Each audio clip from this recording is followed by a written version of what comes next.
Welcome in, ladies and gentlemen. This afternoon at Lawrence District 55 High School, Thomas Jones signed to play baseball up at Vanderbilt and continue his education up there. First off, I want to congratulate you. Great school that you got up there, one of the top programs in the nation. Might even be as good as my Gamecocks, but anyway, that's another story. We got a couple of questions for you. Yes, sir. First, congratulations, obviously. I mean, just how special is it to be able to know that you're going to be a part of a program that has been, especially the last couple of years, it's been among the top teams in the whole country? It's awesome. It's really great. Just knowing that. I mean, I know the athletic. That's what I chose. It. Well, not all the way athletics. I would say just school. I mean, I just love the atmosphere around it. I mean, I just love Nashville, Tennessee. Like I visited over the summer. I mean, it was just like I don't want to come home. It was awesome. I mean, the school is nice. I mean, the history, and then I'm just gonna leave with a great scholarship and a great degree just from there. Now Vanderbilt, obviously, like I said, it's one of the best programs in the country, but I'm sure they weren't the only one to give you some attention. Who else was in the mix that you were at least considering before you decided to go to Vandy? Well, I visited Notre Dame before I committed, and that was, I would say, I narrowed it down to Notre Dame, Clemson, University of North Carolina, and South Carolina. And when I visited Notre Dame, it was awesome. You know, just I mean, the only thing that I knew about Notre Dame was the movie Rudy. And it was just like the history, all the statues, like I mean, just all the nice buildings that surrounded it. I mean, it was a very hard decision, but just that 12-hour ride away from home, that kind of went into it. So that was like that was a con. So that's why I chose Vanderbilt over all those. Then you know, Clemson and Carolina. I like my sister went to Carolina, so just being there almost every weekend her freshman year, I was like, I mean, I know this place like this is my backyard. Then Clemson. It was just, I mean, I don't know. It was just, I just like Vanderbilt. I loved it. The Gold Dome at Notre Dame didn't sway you that way, though, huh? Okay.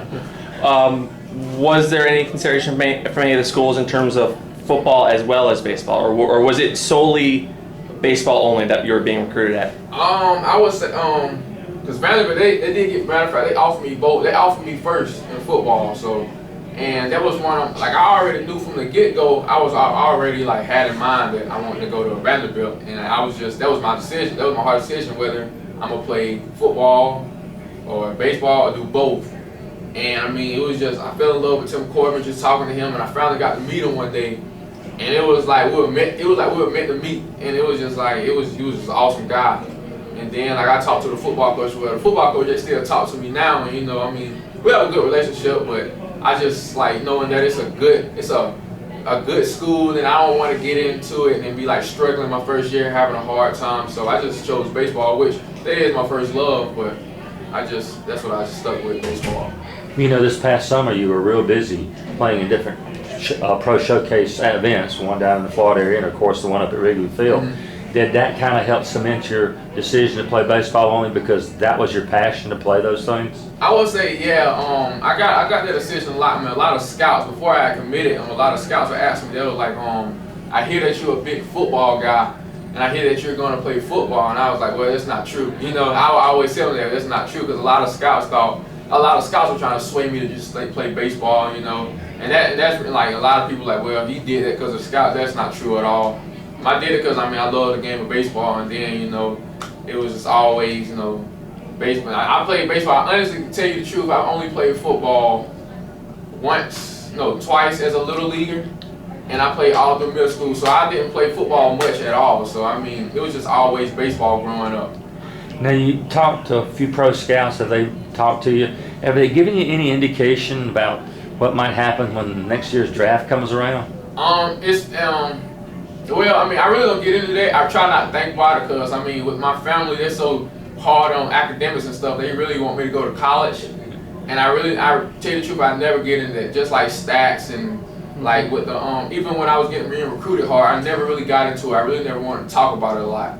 So, I mean, I really don't get into that, all that. Okay, I guess kind of in the same vein that he's talking about, you know, you're focused on Vanderbilt, so you want to go there, you want to get an education, but if you end up having a great year and you end up at a certain level in terms of round you could possibly be picked in the draft, how hard would that be to possibly say, should I go to school right away, or should I take the money right away and then maybe use that obviously later on to pay to go to school?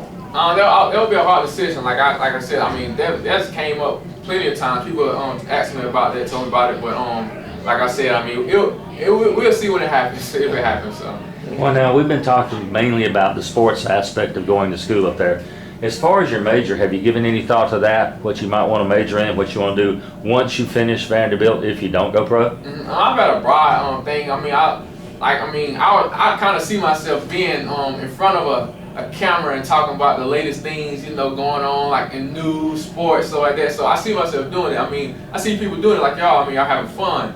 So I'm just like, man. I mean, I want some of that. So that's why I look at communication, like stuff like that. Even business, but I mean, I'm kind of leaning towards that. But like I said, I mean, as I go and I see more stuff, it's bound to change. You know? When it comes to, I guess, to media, there are certain people you've seen in terms of just on TV or even you know writers like nationally that you say, hey, I'd like to be able to do what they do. And then like any examples? I would say what's the guy that just passed away? He was on ESPN. Stuart Scott. Stuart Scott. I love him.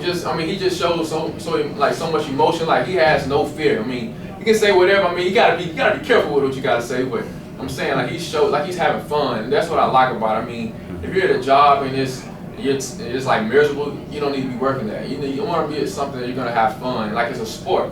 It's never gonna get old. So that's something I would like to do. How special was it to be able to share this with your teammates today and your family? It was awesome. Just knowing that, man, my teammates, they always got my back. You know, they always wish the best for me, and I wish the best for them as always. You know, I know that they're gonna be like with me throughout. I mean, the good and bad, and I'll be with them through the good and bad. So that's why I love them all. Speaking of your teammates, looking back over your 4-year baseball careers on the varsity team, any one particular moment, game, play, situation stick out in your mind that, hey, you know, that's something I'm never going to forget? I would say the jail man Lawrence game last year. Even though we didn't win, you know, they predicted us already to lose. You know, if we won the first game, we had to play the second game. But you know, just my team. You know, it's like we all played. You know, we had one guy, Matthew Holcomb. He haven't had a bat all year, and he hit a single and scored 2 runs. You know, that was big. You know. And just having guys, you know, step up, you know, having jail man, they having guys committed everywhere, you know, everywhere in America. So, I mean, it was just big, you know, they look at us like we're a team that they're just gonna run over, but we're the team. We put the most runs in them they had all year, so that was big. When I talked, over the summer I played with a lot of those guys, and they were like, man, y'all were the toughest team we played. Even when we had to go in the state championship, like y'all, like that was the toughest game. Well, Thomas, again, we'd like to congratulate you. Hope you have a long, prosperous career up at Vanderbilt, and should the good Lord open up the doors that you're able to make it in the pros, hope you don't forget us back here. Yes, sir. Thank you. Thank you, sir. Thank you. This is Mike Hughes for Real Radio 860 WLBG.